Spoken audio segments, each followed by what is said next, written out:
Assalamualaikum warahmatullahi wabarakatuh. Selamat sore Bapak Rocky Adiguna. Dalam kesempatan ini saya ingin mempresentasikan eh, proposal untuk tesis saya yang akan mengangkat tema mengenai analisis kelayakan investasi Jalan Tol Trans Sumatera Tahap 2 dengan metode Real Option Analysis pada ruas tol Palembang Betung. Ruas tol Palembang Betul merupakan salah satu eh, ruas atau proyek yang masuk dalam proyek strategis nasional atau PSN yang sebelumnya dikelola oleh PT Waskita Sriwijaya Tol.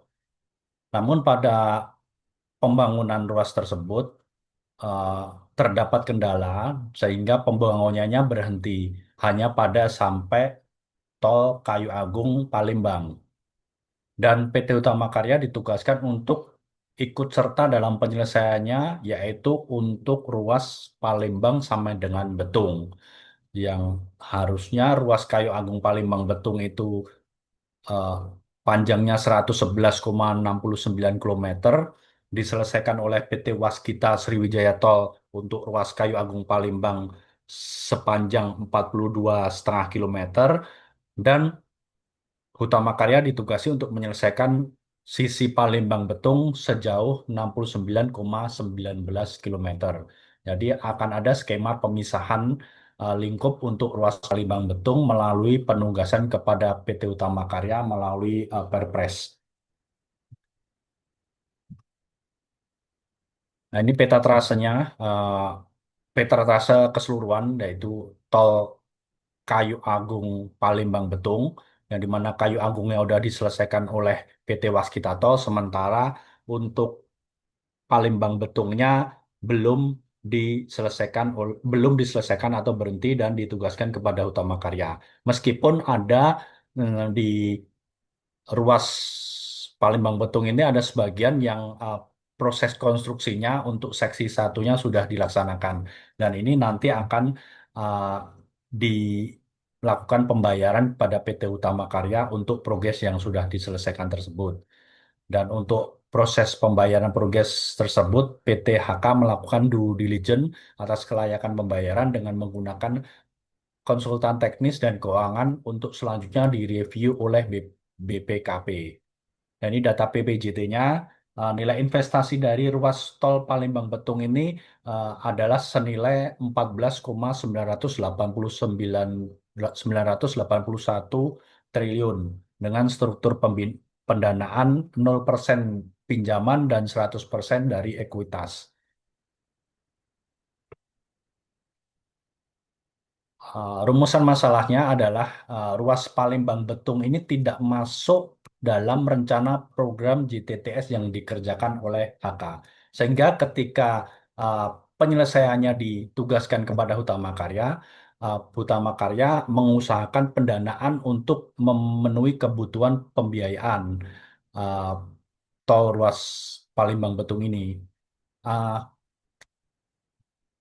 Berangkat dari pengalaman JTTS tahap satu, di mana penugasan itu memberikan beban yang berat bagi PT Utama Karya, terutama dari sisi pengambilan investasinya ya, sehingga dua ruas akhirnya harus dijual, dilakukan divestasi, maka penugasan ruas Palembang Betung ini akan berpotensi untuk menambah beban PT Utama Karya. Nah, sebenarnya eh, untuk investasi tol Palembang Betung ini sudah direncanakan melalui penyertaan modal negara yang nanti disuntikkan ke ekuitasnya Hutama Karya, yaitu untuk senilai 14,981 triliun ini sudah cair di tahun 2024 senilai 13,4 triliun. Masih ada sisa PMN tahun 2024 yang belum cair senilai 1,5 triliun. Nah, 1,5 triliun ini akan diusahakan untuk cair di tahun 2025. Namun, Presiden Prabowo memperlakukan efisiensi di segala bidang, termasuk dalam PMN ini. Jadi potensi untuk 1,5 triliun ini cair itu menjadi agak kecil. Jadi ini menimbulkan masalah. Nah, kemudian eh, opsinya adalah opsi apakah Utama Karya akan menyelesaikan tol Palembang Betung ini dengan full pinjaman atau diselesaikan sebagian sesuai PMN yang telah dicairkan dan nanti progresnya sedikit demi sedikit diselesaikan melalui pinjaman. Itu yang menjadi masalah dari tol Palembang Betung. Pertanyaan penelitian dalam proposal tesis saya adalah satu, pertama bagaimana tingkat kelayakan investasi pada pembangunan jalan tol Palembang Betung. Yang kedua, apa opsi terbaik yang bisa dilakukan PT Utama Karya dalam penyelesaian tol Palembang Betung terkait sisa kebutuhan pendanaan. Seperti yang sudah saya sampaikan tadi, apakah full pinjaman, apakah diselesaikan sebagian saja dulu, baru nanti pinjamannya sedikit demi sedikit. Nah, itu yang ingin kami analisa. Kemudian selanjutnya untuk tujuan penelitian adalah menganalisis tingkat kelayakan investasi pada proyek jalan tol Trans Sumatera ruas Palembang Betung. Yang kedua adalah menganalisis opsi yang diambil oleh PT Utama Karya uh, dalam analisis real option terhadap kelayakan investasi proyek jalan tol Trans Sumatera ruas Palembang Betul. Real option ini artinya bahwa ada pilihan dan kita akan memilih mana yang lebih memberikan uh, maksudnya lebih baik, keputusan yang lebih baik bagi PT Utama Karya. Lingkup penelitiannya adalah penelitian ini dilakukan pada PT Utama Karya Persero, Divisi Perencanaan, Pendanaan, dan Investasi Jalan Tol yang menangani pembangunan Jalan Tol Trans Sumatera ruas Palembang Betung. Penelitian ini akan mengkaji aspek finansial, kelayakan investasi, termasuk analisis biaya, pendapatan, cash flow, nilai waktu uang, dan pengembalian investasi. Dan penelitian ini didasarkan pada data periode dari awal mula proyek dijalankan yaitu Februari 2024 sampai dengan data terakhir yang kami dapatkan yaitu sampai dengan Februari 2025. Landasan konseptualnya adalah pertama untuk analisis kelayakan finansial adalah NPV (Net Present Value), kemudian internal rate of return dan weighted average cost capital. Kemudian untuk analisis real optionnya kami akan menggunakan model binomial tree, yaitu model untuk menilai opsi mana yang lebih baik bagi Utama Karya.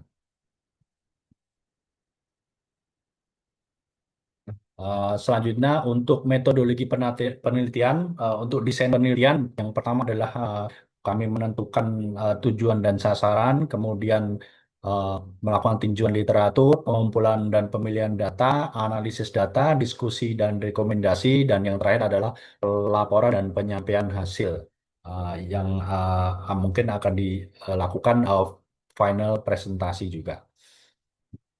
Terus metode pengumpulan datanya adalah menggunakan metode kuantitatif. Sumber data yang dipakai oleh penulis pada sekunder, data sekunder yang diperoleh langsung dari PT Utama Karya Persero, baik laporan internal dan dokumen proyek Palembang Betung. Data sekunder juga diperoleh dari sumber resmi lain yang relevan dan Palembang Betung ini. Kemudian untuk metode analisis datanya adalah data ekonomi makro, identifikasi penghitung biaya investasi, proyeksi pendapatan tahunan, laporan arus kas laba, kas dan laba rugi, kemudian penentuan cost of capital melalui weighted average cost capital, analisis kelayakan melalui free cash flow, net present value dan internal rate return, kemudian analisis sensitivitas dari masing-masing opsi yang dipilih. Yang terakhir adalah analisis real option dengan metode binomial tree. Kemudian untuk lini masa penelitian, penulis saya merencanakan untuk penentuan tema penelitian sudah kami lakukan di bulan Juni. Kemudian untuk penyusunan dan penyampaian proposal penelitian yang terdiri dari bab 1, 2, dan 3 akan direncanakan akan kami sampaikan ke dosen pembimbing bulan Juli, kemudian pengumpulan data bulan Juli dan Agustus, analisis data dan kelayakan adalah di bulan Agustus, kemudian penulisan draft 4 dan 5 di bulan Agustus dan September. Kemudian di bulan Oktober kami lakukan revisi dan konsultasi ke dosen pembimbing. Meskipun dari bulan Juni kita paling tidak sebulan sekali kita menghadap dosen pembimbing untuk mengkonsultasikan progres penelitian. Kemudian di bulan November, insya Allah nanti kita bisa mengajukan seminar dan sidang akhir. Demikian paparan proposal dari kami, dari saya.